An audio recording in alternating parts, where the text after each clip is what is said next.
We're huge Alpha Centauri fans. We've played that game extensively in the development of this game, and also just throughout our lives as gamers. We really like Alpha Centauri, and a lot of this game pays homage to that, but it's definitely a different experience. It's a different game. It has a different story. It has different gameplay mechanics, but we definitely made this game for the fans of Alpha Centauri.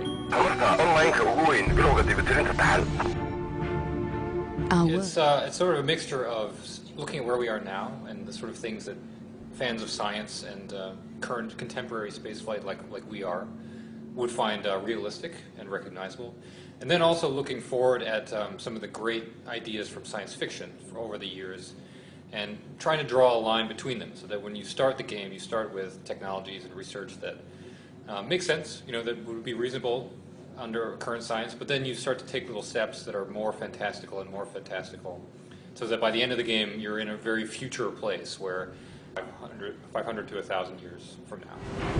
Systems checked. Ready to prime. Absolutely. We're huge sci-fi fans, and one of the first things we did when we decided to do this game was to make a reading list, a very large one, and sort of chop it up and assign out books to read. So we read the classics, the canonical science fiction classics, Asimov, Arthur C. Clarke, Greg Bear and all these guys. So there's a ton of inspiration that we've gotten from books and from movies and other science fiction areas.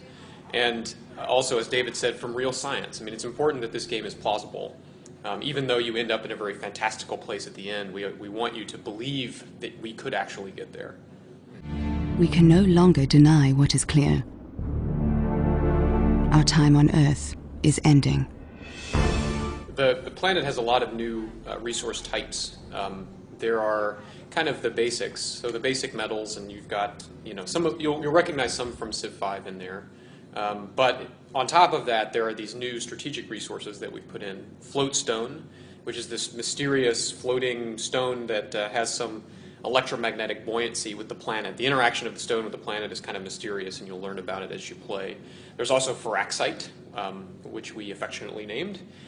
This orange crystalline resource, which is a superconductor, so you use that in artificial intelligence and supercomputers and things of that nature. And then there's the biomass, this goopy biological stuff, this sort of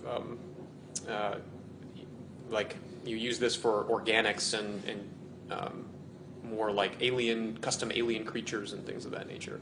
So each of the different technology affinities uses these strategic resources in their own way, but they have specialties. So the purity player uses more floatstone, the harmony player uses more biomass, and the supremacy player uses more Feraxite.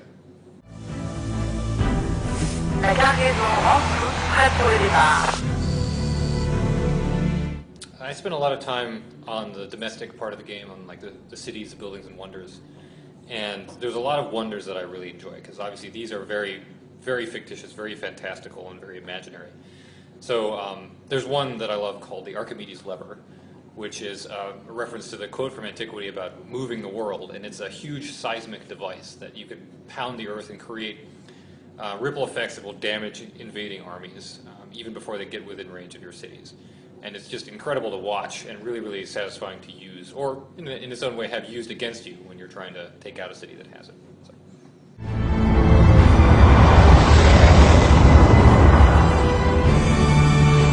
Sure. We call them supremacy, purity, and harmony.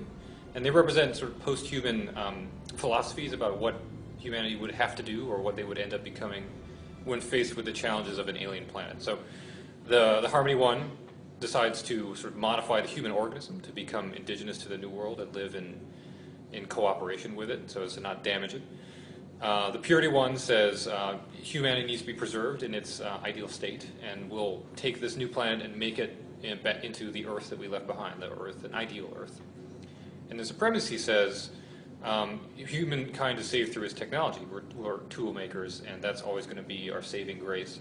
So wherever we go, we need to have the ability to survive regardless of what kind of planet it is. And so they embrace a lot of like robotics and cybernetics and bionics.